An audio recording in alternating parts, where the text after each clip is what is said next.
اللہ نے ولیوں کی نشانی بتا دی، ولیوں کی علامت بتا دی. ولیوں کی نشانی یہ ہے کہ الذین آمنوا وکانوا یتقون، وہ ایمان والے ہوں گے اور صاحب تقوی ہوں گے. یہ دو نشانیاں بتائیں. الذین آمنوا وکانوا یتقون، فرمایا وہ ایمان والے ہوں گے اور صاحب تقوی ہوں گے، رب سے ڈرنے والے ہوں گے. یہ اللہ کی ولی کی نشانی ہے.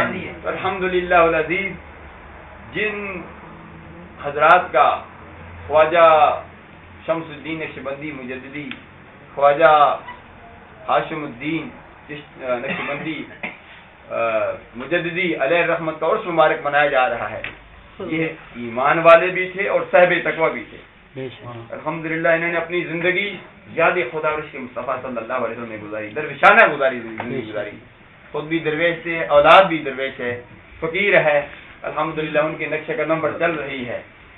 ضرورت اس امر کی ہے کہ ہم بھی خود بھی نیک بنے، اپنی اولاد کو بھی تعلیمات مصطفیٰ صلی اللہ علیہ وسلم سے آراستہ کریں تاکہ ہم دنیا میں بھی کامیاب ہوں اور آخرت میں بھی کامیاب ہوں.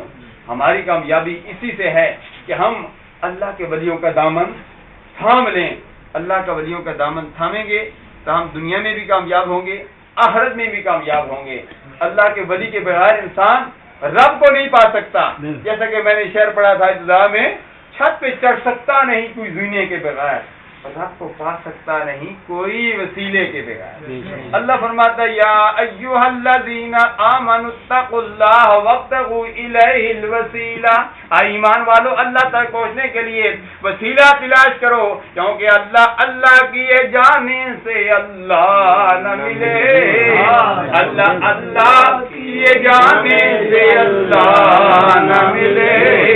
یہ اللہ والے ہیں جو اللہ سے ملا دیتے ہیں، یہ اللہ والے ہیں جو اللہ سے ملا دیتے ہیں. اللہ تبارک و تعالی ہم سب کا حامی و ناصر. میں